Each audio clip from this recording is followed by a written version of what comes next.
Everything you could ever want and desire is literally right in front of you, ready to be brought into this three-dimensional reality. The problem is you show so much resistance, which allows you to essentially not have any of these dream things manifest into your life. So what I wanted to talk about today is this idea of resistance versus your manifested desire reality. Okay. So this is something where a lot of people think like, oh, I want this so much. I want this new car. I want this new dream home. I want a better relationship. I want more friends. I want a little more money. I just want to feel more love, right?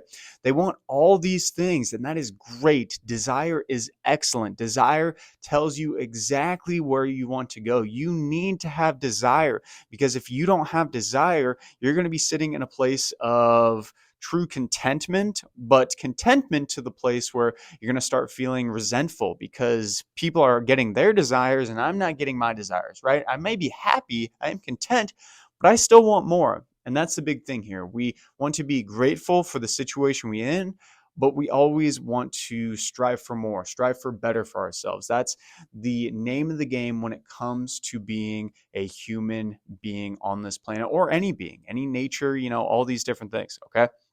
So the problem herein lies with this idea of resistance. People have so much resistance to everything they're trying to manifest, of course, because, drumroll please, external environmental cues. We have been born and raised into this world, this planet, a beautiful planet.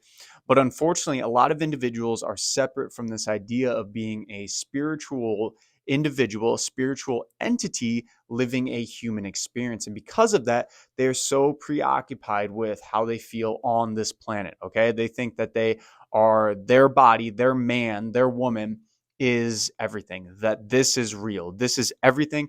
And because of that, that leads to lots of thoughts of scarcity, lots of thoughts of lack, lots of fear, because if I don't have this body and if I lose all my stuff, that is everything. But when you realize that that's not the case, that this body is not even yours, it's just a collective consciousness of everything, it doesn't really matter in the long run. So I'm getting on a tangent here, but sometimes you just get going. Hopefully you're getting some good value from this. Go ahead and drop a like if you are so far. So resistance is what is stopping you from manifesting your desired reality. Okay.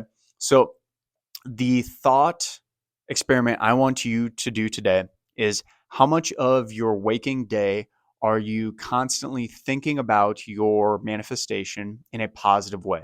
This means appreciating it for manifesting in your life, saying, I love that new home that just came into my life. I love the ability to share all of the wonderful experiences with my family. I love being able to experience this new home with all the wonderful cabinets and all the wonderful dishes. And I love having delicious food at my new home, right? This is an example if you're trying to manifest a home, okay? And if most of your thoughts throughout the day are that, most of the thoughts, okay? This isn't about being perfect. Most of the thoughts of your day are about being that. You will manifest it extremely, very rapidly. But what people don't realize when it comes to being a conscious creator is that every single second of every single day, your vibration is constantly shifting.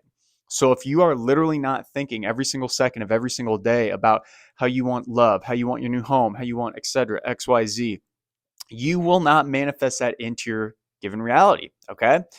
So then you're thinking like, okay, that's a lot of pressure, but like, what do I do then? Like, well, you can of course either provide a lot of desire, but what happens with this is people also get a lot of resistance. So the second they start thinking about all those good things, all those positive things, they immediately start thinking about, how's it going to happen? It's not going to happen. It never happens. Nothing ever good happens to me.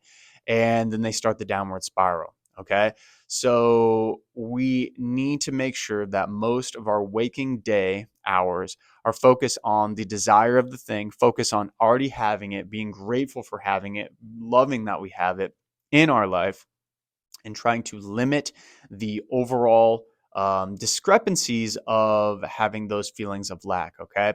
And there's a lot of different ways you can do this. This is kind of a way to just introduce this idea. You need to have more good feeling thoughts every single day about what you're trying to manifest versus all the bad feeling thoughts about what if it doesn't manifest, okay? That's manifestation 101. If you do want another video on a few techniques on this, go ahead, drop it down below in the comments. If you are new to the channel, please subscribe as we help individuals manifest their dream life through a bunch of different techniques that I've utilized in my life from the great spiritual teachers of the world.